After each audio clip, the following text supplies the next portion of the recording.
everyone. Welcome to First Things First. I'm Jenna Wolfe. That's the Hall of Famer, Cris Carter. That is Nick Wright. We have reached Wednesday. It's a pivotal point in the week. A lot of great things happen. Absolutely. NFL season's going to start next week. Lots to get to today. OBJ has some lofty goals. We finally heard from him. Jerry Jones will pay anything to win.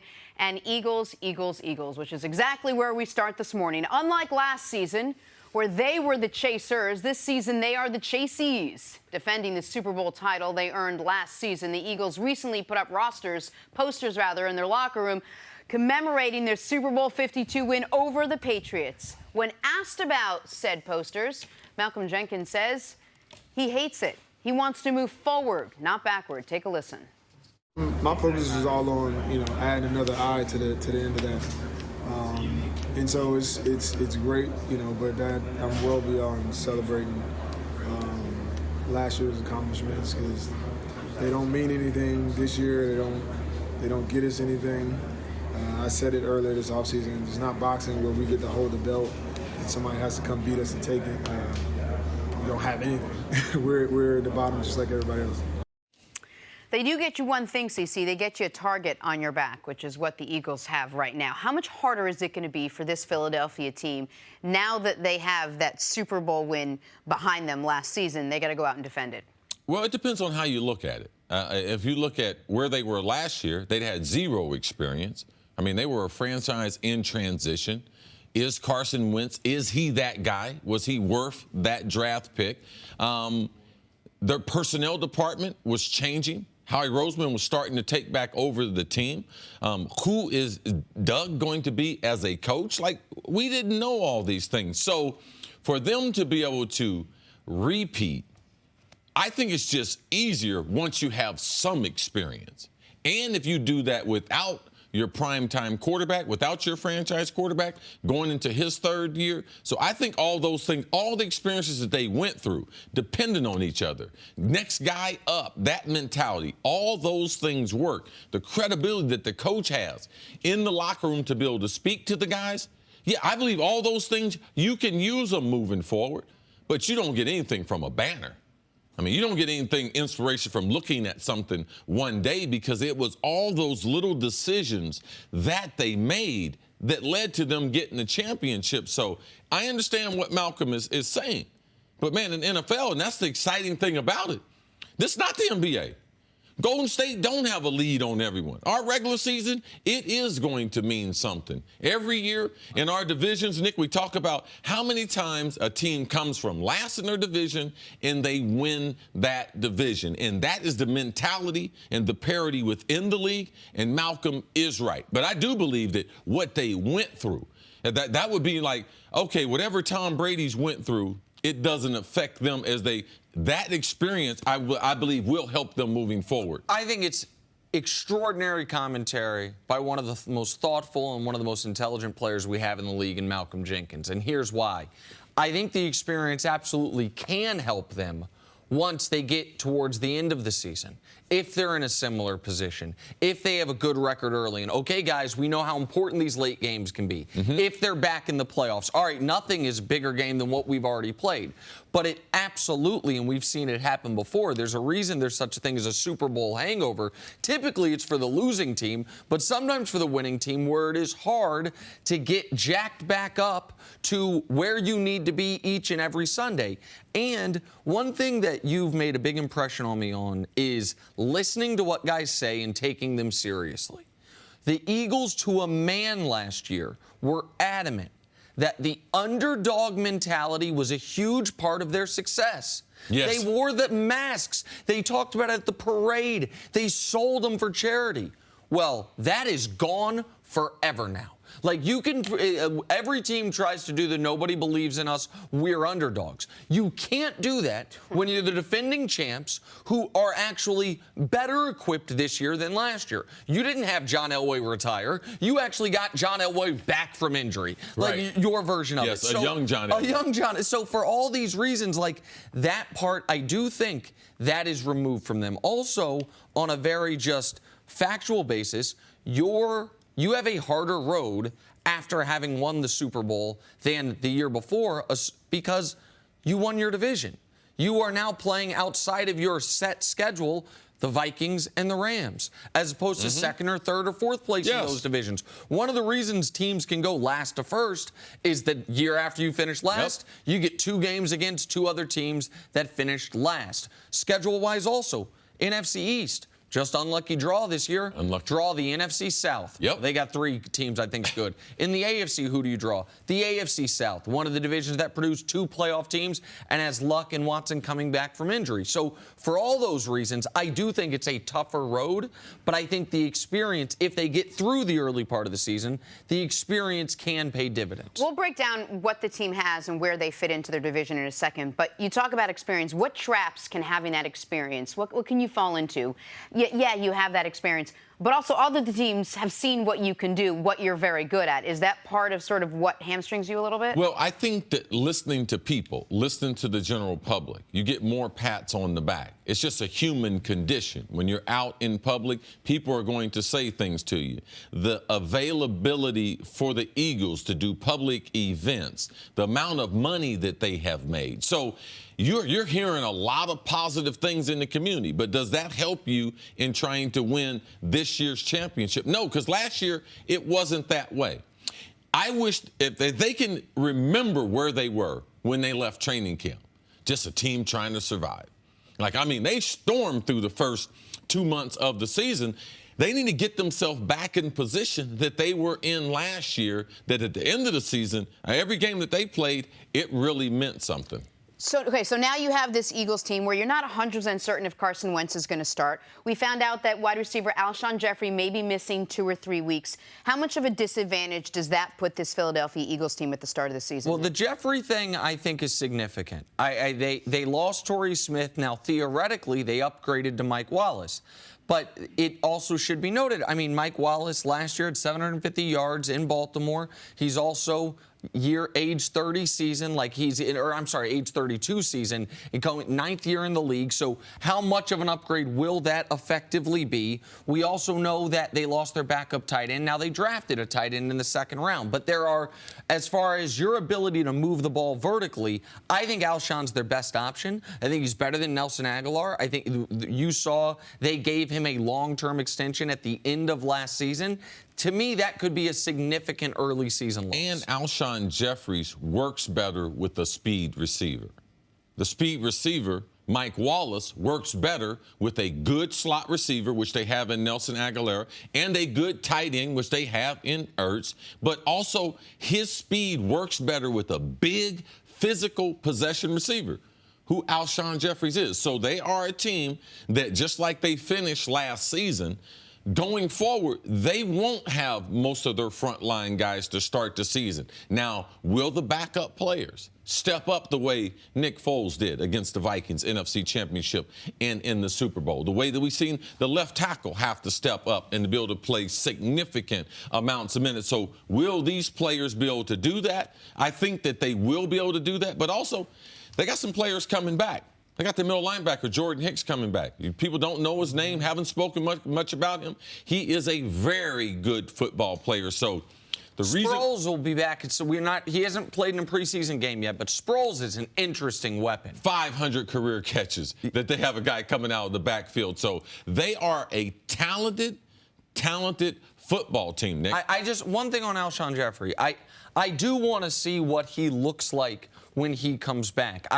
He had his surgery in late February and this long season with the Super Bowl, and I get that a guy he injured himself last year's training camp. So he played all year with an injury. I understand why he wouldn't want to schedule a surgery for 2 days after the Super Bowl. Give yourself some time to relax and recuperate, especially after winning a championship.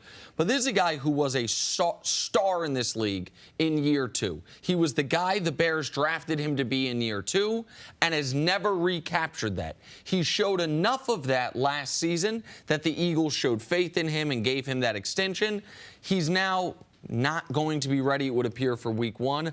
I'm interested to see the progression he makes, not only physically as far as health, but his ability to become his best self again, which we've only seen for fleeting moments in the league. Well, the Eagles will have their work cut out for them. They take on the Falcons first up Thursday Night Football next week. All right, coming up, is everybody overreacting to the Patriots missing Julian Edelman? We hear from him next on First Things First. Football is about to make its long-anticipated return to living rooms all across America. That means bragging rights and huge cash prizes are up for grabs at DraftKings.com, the leader in one-week fantasy sports. With 1 week fantasy at DraftKings, you choose when to play. Draft a new team every week with no season-long commitment. At DraftKings, you are the GM. Just choose your players, stay under the salary cap, and see how your team stacks up against the competition. No matter what your skill level is, there's a contest waiting for you at DraftKings. So, if you've been thinking about trying 1 week fantasy football, now is the time to play, because nothing makes football Sunday more exciting than when you have a DraftKings lineup on the line. To celebrate Week 1, DraftKings is hosting a free Team Pick'em promo. Download the app or go to DraftKings.com now and use code FIRST. All you have to do is pick at least half of the winning teams correctly, and you'll win a share of $1 million. That's code FIRST, F-I-R-S-T, only at DraftKings. The game inside the game. Eligibility restrictions apply. See DraftKings.com/pick'em for details. So it's been a while since we've started a season talking about what the Patriots don't have, but this year, it's no secret, they are light at wide receiver, mainly because Julian Edelman will miss the first 4 games for violating the league's performance-enhancing drug policy. Behind him, a very depleted group. Edelman was asked about his upcoming absence. Here's what he had to say. Real football starts soon, so it's definitely been a reality check, but I'm not going to sit here and worry about things I can't control. Ultimately, this was, I put myself in this situation, so it's more of let's go and get myself ready for when I can play. Yeah, I won't be there for the first 4, so I don't want to go into those weeks saying I wish I would have done this or I wish I would have done that, get a couple here. So it's been a hard week. CC, we talk about Julian Edelman missing time as if he's going to miss a substantial amount of time. It's a month. It's a month into the season. You'd like to think the Patriots could sort of hold down the fort until he gets back. How important is Edelman to the Patriots' Super Bowl hopes? Oh, he's important. He's an important cog to what they're doing. He's probably Tom's closest friend on and off the field. Tom feels very, very comfortable. If you listen to Tom, a few of the articles that he's talked about, the lack of chemistry with his wide receivers and that they still need a ways to go to be game ready. So I have concern about Edelman when he's not in there. It's not as if it's an injury where he's going to be out all year. He's only going to miss a quarter of the season. And it's also not an injury to where even if we were like he's going to be out 4 to 6 weeks with an injury, but when he comes back, he's going to still be dealing with the effects of the injury. Like he's going to come back as close to full strength as you can come back having missed a month of football. Right. Now, he is a pro, so he will come back in shape. But because of the PED suspension, he won't be at the facility. The street drug facilities, he's at the facilities, in the meetings every day. So there's a little more of a disconnect. Now, I know that he'll be looking to kind of really try to resurrect his name because no one wants to get suspended for PEDs. No one, especially an undersized guy. People talk about he got short area quickness. He always talks about people don't give him credit for the type of football player he is. The reason why he's so significant is because we respect what he does for New England. New England's ability to play multiple formations with him, it makes their ability to be more complicated and confuse the defense. When you lose him, you lose the versatility. And guys start playing 1 or 2 spots compared to him playing 4 or 5 spots in the offense. So Josh McDaniel, the credit that he will have to be able to come up with a game plan because they are going to miss his overall versatility now. So here's, to your point, Jenna, when you teed up Cris, they will have him back not only by the playoffs, by Halloween. And we have seen the Patriots deal with a 4-game suspension for Tom Brady and be 3-1. We also know that once again, the Patriots have, going into the season, what is considered one of the 4 easiest schedules in the league. Now, that could change, but a lot of that's because it seems like, gosh, every year the Pats have an easy schedule. Well, it's because they don't have to play the Pats, and they get 6 games against their division. So, like, that's 40% of your schedule. It's like, why does every other team in the AFC East have a tough schedule? Because they have to play the Pats. The Patriots don't. So early for the season, what do they have? Houston, at Jacksonville, at Detroit, Miami. So Houston, they've played them early in the season each of the last few years. Houston has played them close last year, but lost. 2 years ago, they beat Houston without Tom Brady. And so Miami, we don't think is going to be good. Like, the Pats will be fine in that regard. As far as what Cris is saying about formation-wise, once he gets back, that's what I think they're going to have to do when he's not there. When he's not there, what I think we're going to see is the Patriots gaining a lot of first downs before the ball is snapped. Like, okay, Brady's in the shotgun. Now he's under center. There's guys moving everywhere. The defense is confused. We know that early in season, we say it's like an extended preseason. That's not just for the offenses. That's for the defenses. The Patriots are going to be getting into alignments and formations to where it's an easy 7 yards for Tom Brady before the ball's even snapped, no matter who he's throwing You're to. saying the Patriots are going to do that in an effort to sort of gain some advantage before Edelman gets back? Or this is their game plan all along? Well, I think both, but I think that they're going to particularly have to do it because of lack of talent before Edelman gets back. How good is Julian Edelman? I mean, how good is he to this New England Patriots team? I mean, he's not a standout, absolutely incredible wide receiver, but for the Patriots, they need this guy. He's one of the top 5 slot receivers that we have in pro football. And his relationship with Tom Brady, that makes him so effective. Also, you have to realize when he's on the field, man, he gets a lot of one-on-one coverage because they got Gronk out there. Not only do they have Gronk out there, but they have the type of system that they can put a running back on a linebacker. So then you get worried about the running back. And their ability to go no huddle, which Nick mentioned, it gives them a huge advantage. Tom Brady's able to force pressure on the defense to make you play very simple coverages. Cover 1, cover 3, things he can identify. And when Tom can do that, it's a huge advantage for him. But him and Edelman have worked out in season, off season. They spend a lot of time together. And that part of the chemistry part, that part can't be replaced with another player. But I think he's underrated for what he does. People think anyone can be a slot receiver. No, because he's got the mental toughness. Watch how many big hits he takes during the game and during the season. He blocks. He's a smart football player. You know that because they give him the responsibility of going in motion and playing in different positions. So he is valuable. In the last Super Bowl they won, he took a hit that I thought concussed him. He looked like he was woozy on the field, and then a quarter later made the play that saved the game, the double-tipped catch in double coverage against Atlanta. So, like, no, he's excellent for what they do. Now, when he does come back, it will matter not only the 4 games missed, but the season missed from last year. So it will be a long time without football for Julian Edelman. But I think that once the season starts, we are going to change what we're focusing on with New England. This offseason, we focused on the loss of Nate Solder. We have focused on the lack of wide receivers. Guess what? The Pats' offense will be fine.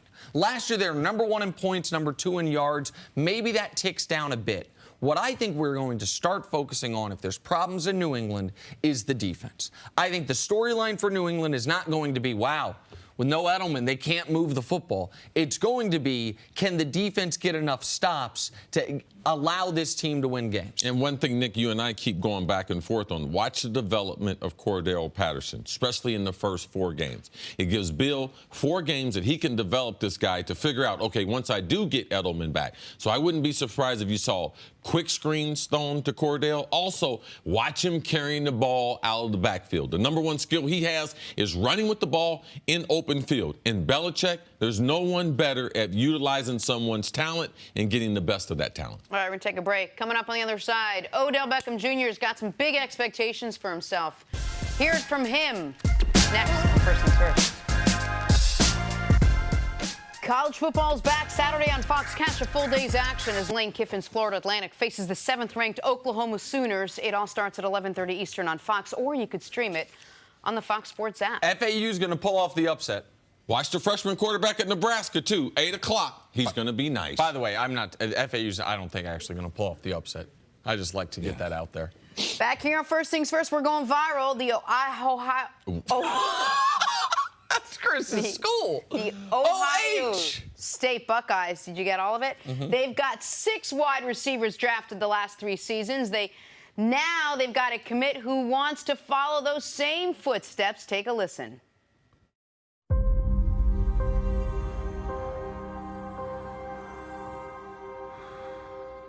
Cris Carter, Joey Galloway, Santonio Holmes, Michael Thomas, Garrett Wilson. I'm trying to be the next iconic wideout at Ohio State. I want to put my name alongside the legends. And being one of the highest rated receivers ever to commit here, it's within my reach. Becoming a Buckeye is a lifelong dream come true. Columbus is home to me. It's where I was raised. Do you remember this game with the Titans? I can't wait to get back to where it all began. Now, where I've been growing my game the last 5 years, that's another story.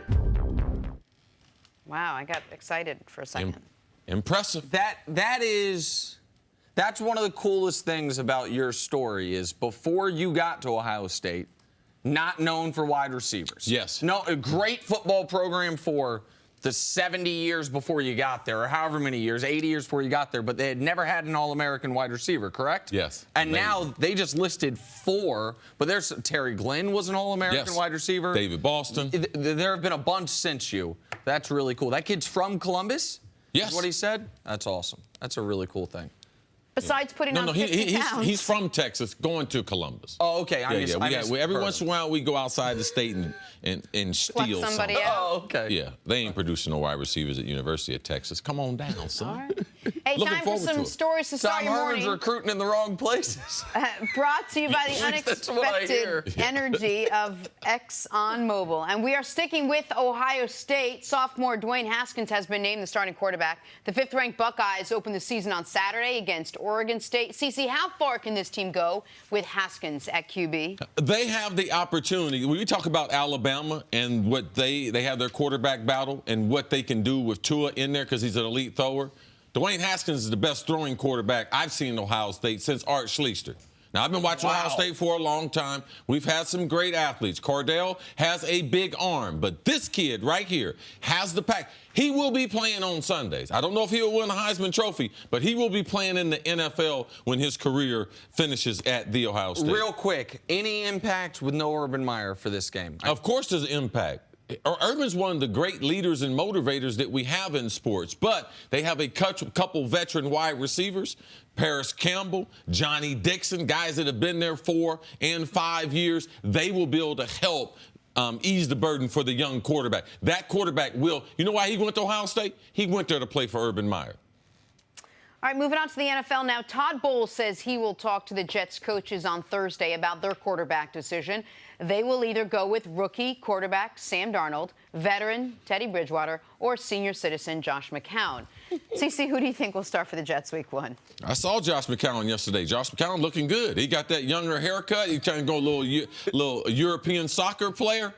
I think Sam Darnold, when they drafted him, talking to people in the Jets, what he's accomplished, not only in the preseason games, but what he's accomplished in the classroom, the challenges that they have presented to him from a defensive standpoint. Todd Bowles is a defensive coach, so he has put some challenges out there. He's passed with flying colors. They haven't announced it yet. Todd didn't tell me that yesterday in my conversation with him, but wink, wink.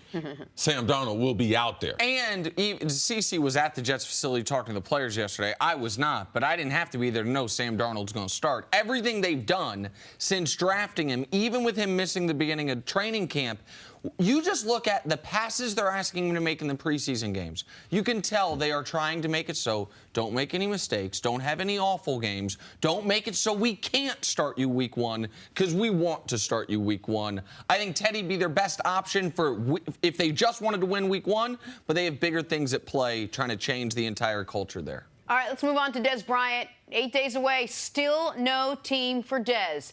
Doesn't look like he'll be on a team for week 1. He tweeted out that he might not play until later in the year. All right, CC, what does this all mean for Dez Bryant? Every time I go on Twitter with Dez, I get more and more confused. Like, I don't know if he wants to play football, because all the good football players, they're playing football or trying to play football. So he's obviously turned down the opportunity to play with the Browns. To me, that is somewhat troubling, because right now, $4 million is like $10 million. And being on an NFL team, trying to resurrect your career, you can't do it at home. And I don't understand the advice he's getting as far as someone needs to tell him, Dez, if you don't play this year, you might not play again. It's on the board. It's on the board. A player at his age who misses a full season, and if you're not on a week 1 roster and a team doesn't have that guaranteed salary committed to you, even if you do get picked up, if you suffer some type of injury that could just knock you out 4 weeks, they could cut you and move on. Nick, you're my numbers guy. How many bad seasons in a row has Dez had? 3. What, 3 bad ones? And three bad ones in a row, and he might miss one. Okay, now. Yeah, I mean, you can't do that. Like, turning down the Ravens offer. I'm going to send him over to Skip. It's going to be our FS1. We'll sign him. Going to be our contributor. You talking about taking a pay cut? Well, he turned down $21 million, turned down less than $5. Finally, Jerry Jones said he wants to make an adjustment to the NFL schedule. Jones said he wants to make the season 18 games and reduce the preseason to 2 games. All right, Cris, what do you think of the proposal? I don't like an 18-game schedule. I mean, and also this is not new.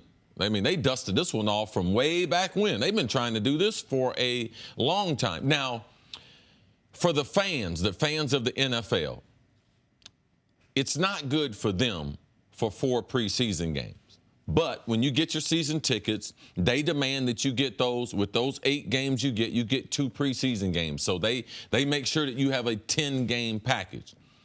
But if we're building a football team, and unless they're going to come up with some type of spring league that the NFL is going to develop players, man, we need training camp. We don't have any 2-a-day padded practices now. And if you tell me you're going to take away 2 preseason games, I'm just going to tell you, watch the NFL the first month of the season. We like football, but the product will get better as the season goes on. So now you remove 2 of those. How do we develop younger players? Like, you can't develop younger players by only 2 preseason games. Look at the quarterbacks that have played. What's the difference between Lamar Jackson 2 weeks ago and Lamar Jackson after 4 preseason games? Huge difference. Baker Mayfield, he's not ready to play. Sam Darnold, he's not. And forget about developing internal line play. We talk about, Nick, college players not being ready to play on the O-line. So we're going to draft a guy on the offensive line and put him in an NFL game after 2 preseason games? What about discovering players? How'd Terrell Davis get his roster spot? A preseason tackle on special teams. Yes. Then he went on to win an MVP Hall of Famer. Like, you're going to miss. I think the preseason is a much maligned thing unfairly. And a lot of it's because it's just the way the tickets are printed, if I'm being totally honest. If you have season tickets to an NBA or to an NFL team, 10 games, and they put on their $100 a game, so you're paying $1,000. You're like, man, I'm paying $100 for this preseason game just like I am for our Week 15 matchup. Man, I don't know why teams don't do this. Your season tickets can still be called $1,000. Put on the ticket. The regular season games cost $120, and the preseason game costs $20. And guess what? It's still a 10-game package for $1,000. People are like, oh, $20, not bad. It's just tricking people in their minds. So I think the preseason at fewest should go to 3 games. Now, if they are I don't know why the NFL, there's another thing. I don't know why no one at the NFL talks about this. They act like the only option is 16 or 18. There's a number between there. It's 17. Oh, how would you do it? Home road. Guys, we can do 1 neutral site game. I've advocated for every team play an international game. If you don't like that, what if every team plays 1 game a year on a college campus in a place that doesn't have, in Tuscaloosa, or they almost have an NFL team, or in Columbus, or San Antonio. a place that has, there's a way to do it where you could do 8 home, 8 road, 8 neutrals, or 1 neutral site. And by the way, you could also add a bye week. If you went to 17 games and an extra bye week, not only do you have 2 extra weekends to sell the television companies, but guess what? Then the Super Bowl's the day before President's Day. And then everybody has the Monday after the Super Bowl off. There's a lot of ways to do this that are not just add 2 games to the schedule, which the players wouldn't love, which when we're talking about the health and well-being of the players, it would obviously add some negatives there. And I think the preseason's important. I don't think it's just important for, we know Sam Darnold's making the team. What about the guys who might not? What about guys who have become quality players in this league as undrafted free agents because they flashed in the 3rd and 4th preseason Regardless games? of what your favorite team is, I want you to look at your roster right now, and I want you to see on your roster how many guys you have that were off-the-street free agents, and also how many guys you have been playing in the league under 6 years. When you look at that number, there's no fans that would want to cancel the preseason, even though it is to the detriment of the fan. All right, let's move on to Odell Beckham now. To quote the great Eric Mangini, to whom much is given, much is expected. Odell just signed a deal on Monday, making him the highest-paid receiver in NFL history. Much was given.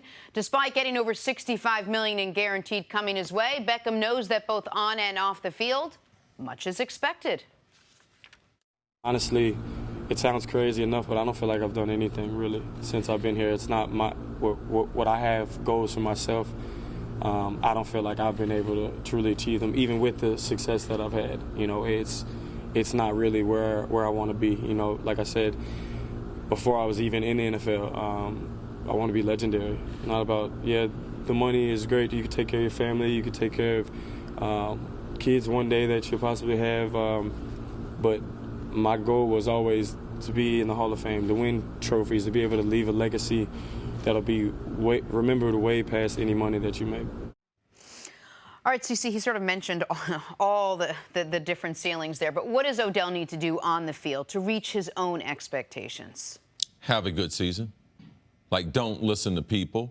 Don't put different expectations just because he has $65 million guaranteed. He shouldn't do that because his productivity, what he's done on the field, will lead him to being considered one of the greats of the game, only if he's consistent, only if he's not hurt. Where does that start? It starts with having a good month of September.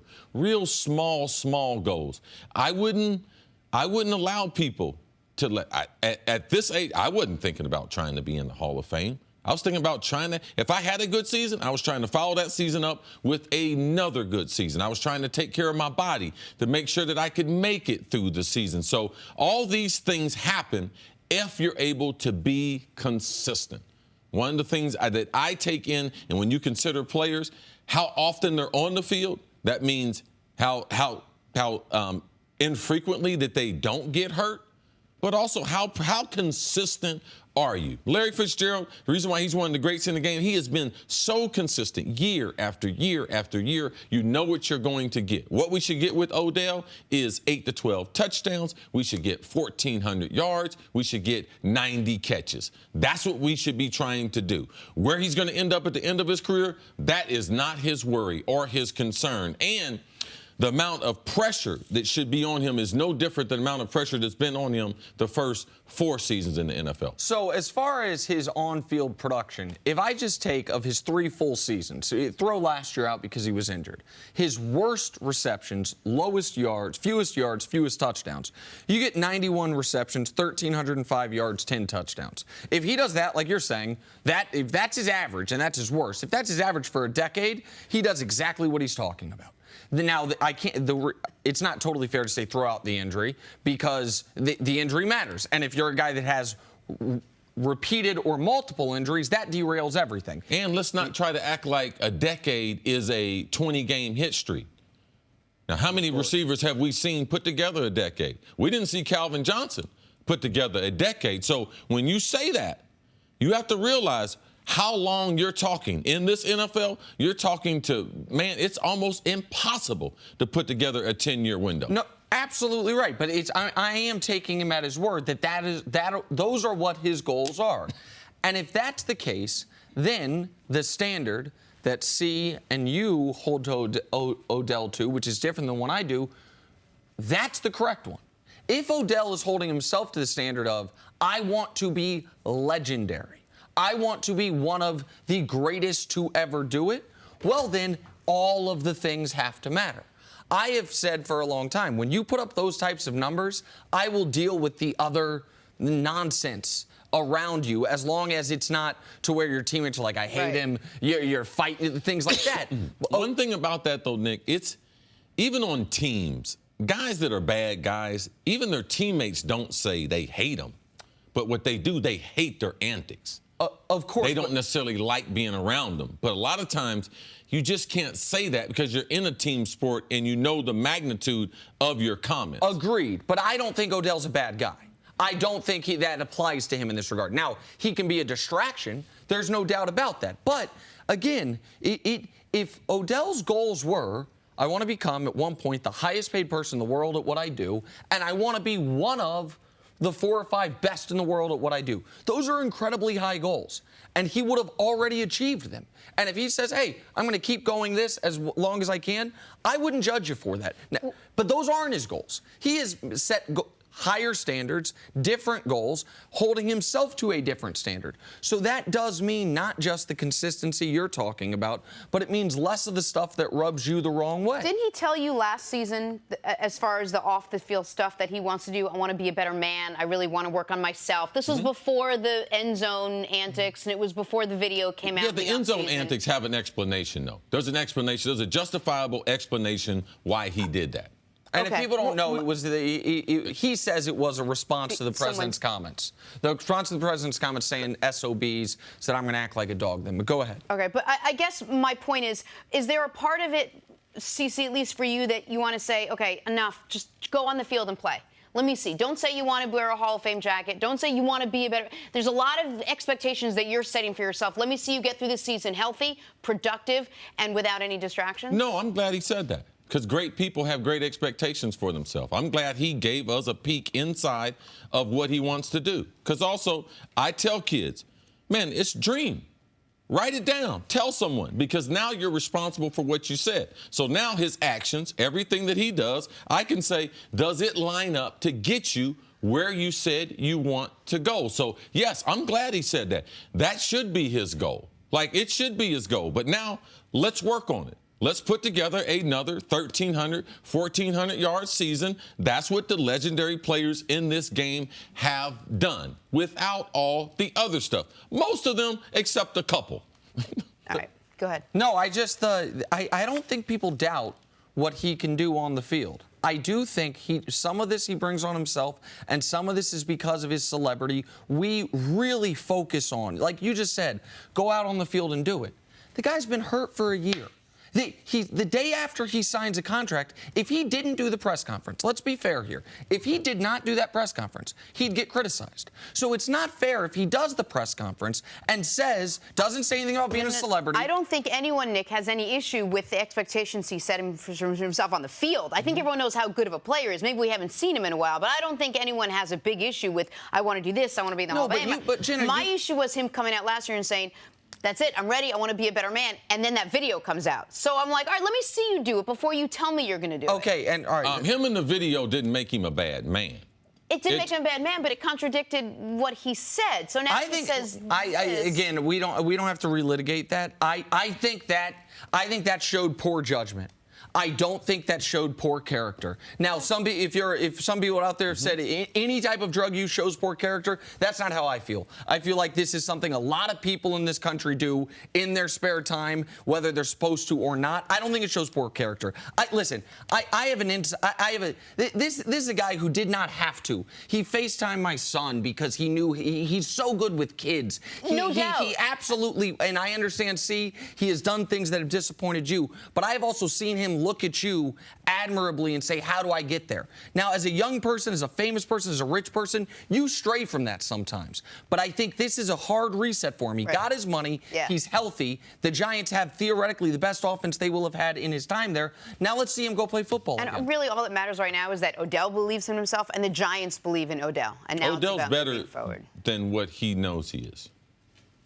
He is. He's better than that.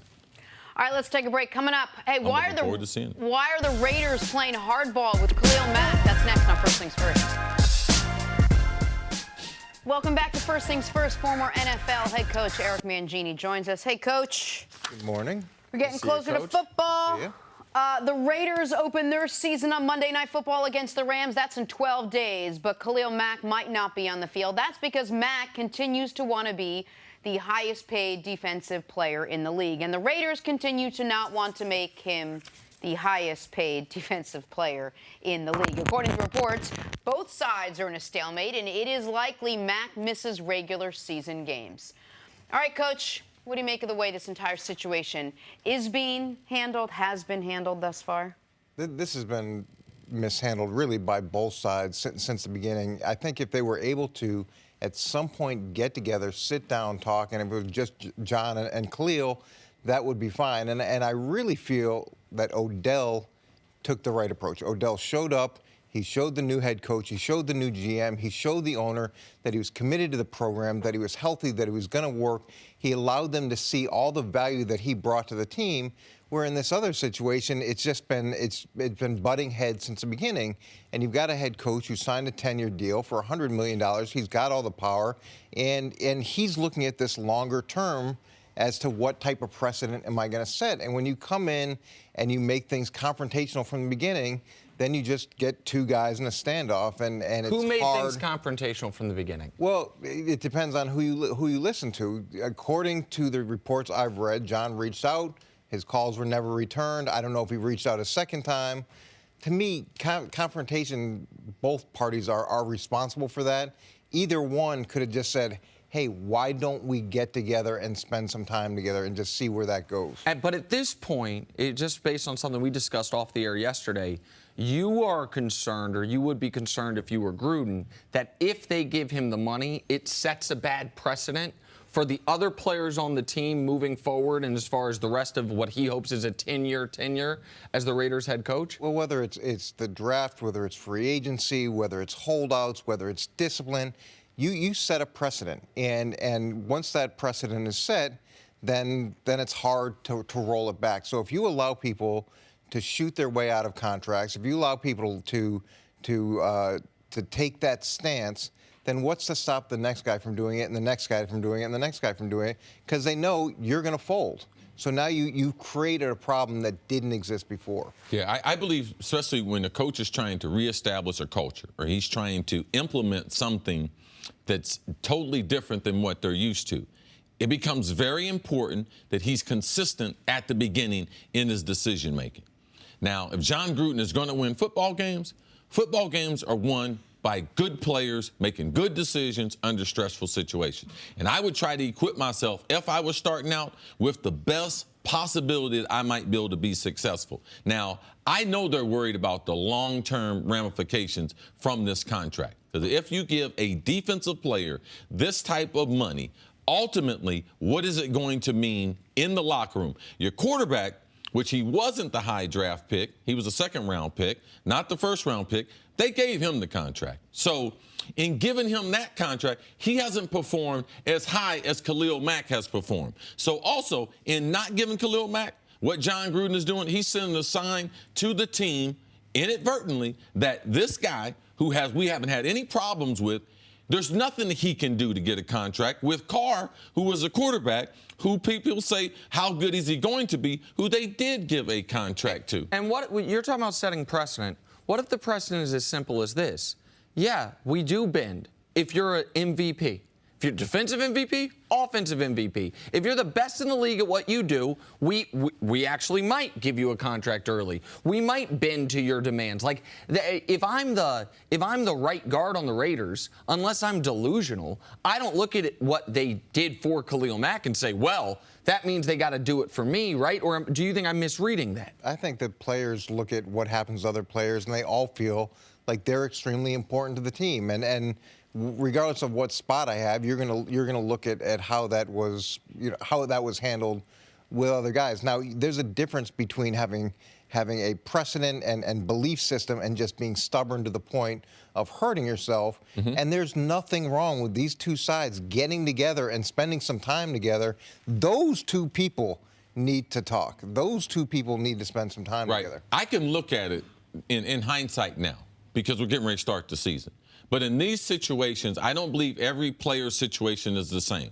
Odell, as you mentioned, I gave him the advice. You need to go to the Giants. You need to go to Pat Shurmur from his first day. You need to talk to him. You need your own relationship with him.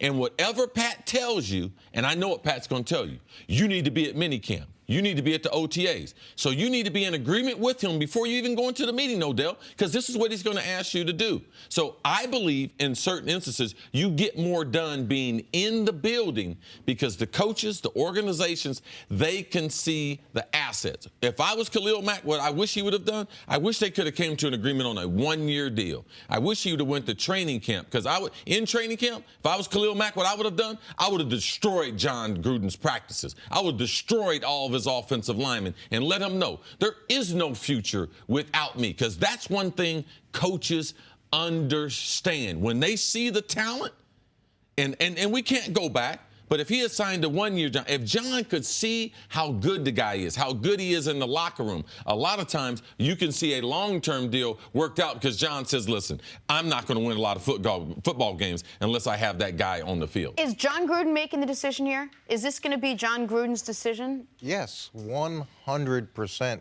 he's making the decision. And he's got Coach, how do you know that? Because he's got a 10-year contract. He's made $100 million. The owner said it was one of the best days of his life when he hired him. He's making whatever decision. He's got the juice. The juice times 100 million. Yeah. Or my kids would say times infinity. So he's got that power. Now, with Khalil, if he's acting this way when he wants a contract, how is he going to act when he gets a contract? See, I don't think so. I know where you're going to go with this, but what's wrong with Khalil showing that he's vested in the team? He's vested because it is a partnership. It is a partnership. It is a partnership. And what's wrong with the team doing what the teams as a whole said they would do? The entire purpose of the new CBA, the whole purpose of it was to pay who? Not unproven rookies, guys like Khalil Mack. But I ain't got it, though, Nick. Okay, well, that's a separate issue. Then maybe you should mention that. That the Raiders are cash poor. Of all the NFL teams, they are the most cash poor. Fair enough. They found the money, as Coach mentioned, in the couch cushions for Gruden's $100 million. So I think you could find the cash. This is my problem. This is why, Odell had to be on his best behavior. He missed last year with injury. He has been a fringe guy when he's not between the lines. A video came out that we talked about last segment of potentially drugs in a hotel room. He damn sure better show up. He damn sure better do everything right. This guy's never missed a game.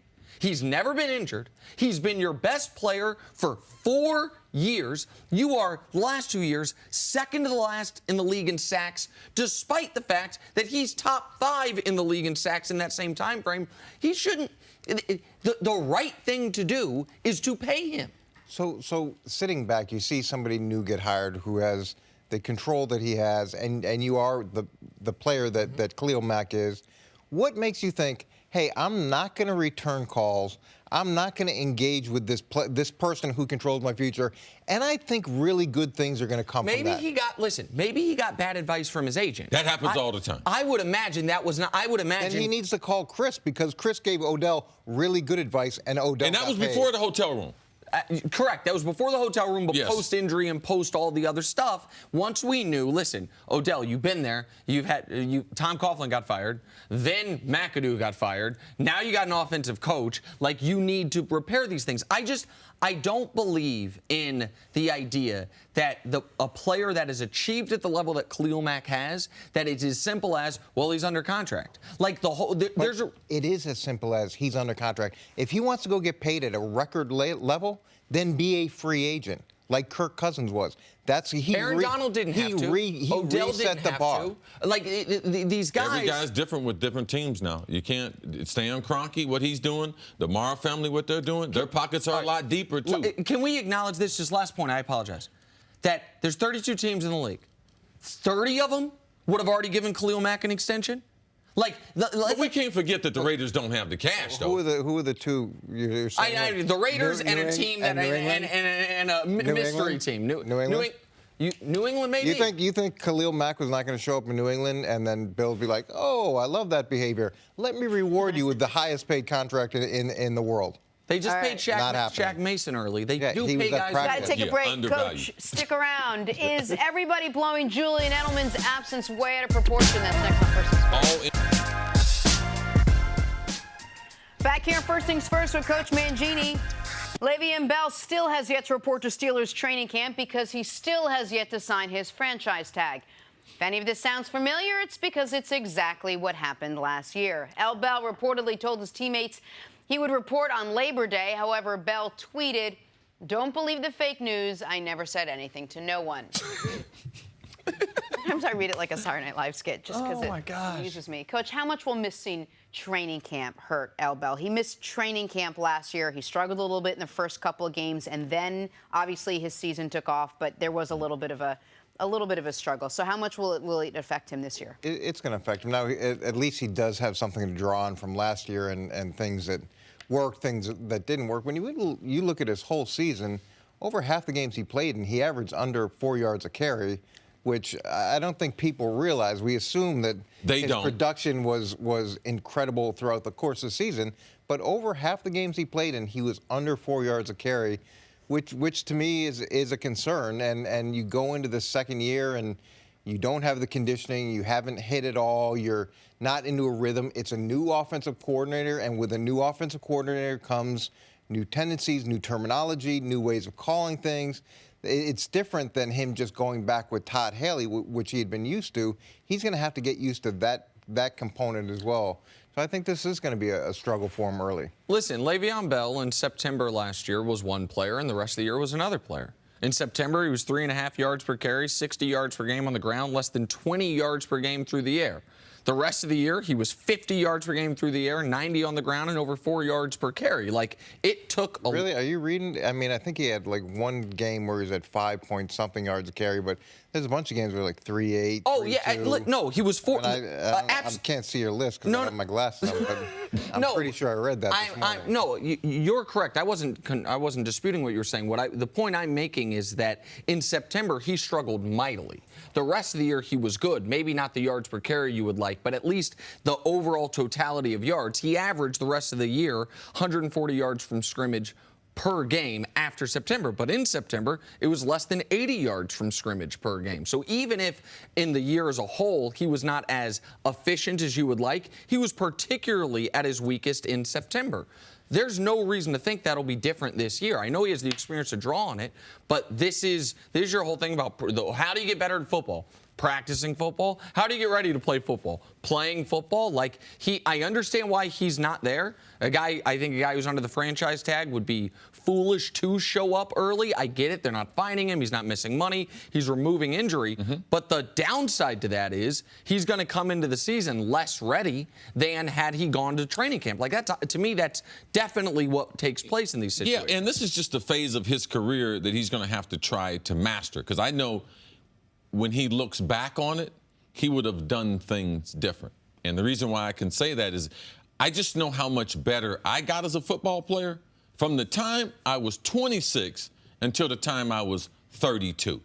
And that came from consistently being at training camp 6 or 7 weeks, playing in almost every game. I think I got hurt in the 93 season, and I think that I did not miss another game until the 2002 season. And that endurance was built up in training camp. I don't care how hard you train with your trainers. Like, I don't care. They cannot get you in shape for a 2-minute drive. They cannot get you in shape for a drive where we have 12 plays where he touches the ball 8 times. There's no drill. There is no trainer out there that can do a drill, that can simulate guys on your legs, him pausing in the middle of the line of scrimmage, juking people. So I don't believe it, but he had to get through this period of being franchised. When you are franchised and you are a running back, there is a different set of rules for you. I don't think they should go to training camp like I had Khalil Mack or like I had OBJ, because their careers are shorter, how they're used, and the potential for injury is greater. So he's in a unique situation, but he's still young enough. But I'm never going to say on TV, a player got better from missing training camp or missing practice. It doesn't make any type of sense. And you get to the point, too, where it's not just the physical side, but the anxiety, the thinking through things, the being able to respond quickly, the understanding how everything fits together. You've got to get used to that as well. And look, Le'Veon Bell has had the benefit of a really good passing game for a long time, where you've got to stop Antonio Brown. You've got to deal with Ben Roethlisberger. That's a huge advantage for a running back.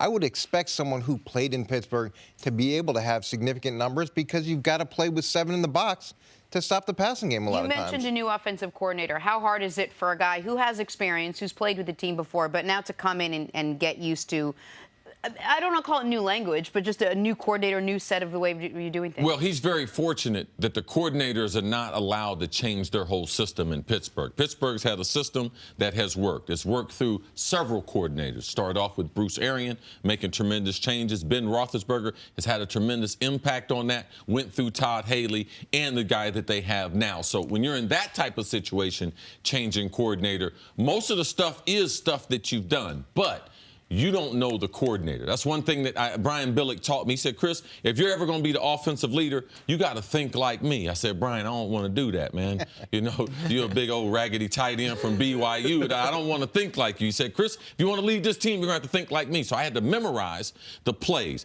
After we crossed the 50, there was 5 plays Brian liked to run. Once we went into the red zone, there was 5 plays Brian liked to run. 3rd down and 5, 4 to 6, Brian liked to run 5 certain plays. I memorized those plays. One time, Brad Johnson's headset went out, and we were 3rd down and 5. He said, "What?" I said, "Man, Brian liked that H dodge on 3rd down." So you have situations like that play out. That coach, he loves that. And that's why you want your players to be, so you can add layers of offense on the stuff, because he's a brilliant football player. Smart, can play 3 downs, can pick up blitz. And a workhorse. Yes. NFL history, most touches per game, all-time record holder. This guy. And I understand that it's not ideal that he's now missed back-to-back. And he would still be better with training. Right. And that's what I was about to say. It's not ideal that he's missed back-to-back training camps. Guess what? The Steelers could have prevented that as well. He would have been in camp with a contract. There's a positive to franchising a guy as a team. You remove the risk of injury as far as... They didn't do it with Antonio. Right. They gave him the long deal. And so there's a positive, which is you're not tied to guy long term. If his production drops, if he gets hurt, you can move on. I get it. The negative as well, the negative is he might not be the guy you want him to be that first month of the year. So, I mean, there's a give and a take here. He has benefited from being on the Steelers. Steelers have benefited quite a bit from having him on the team as well.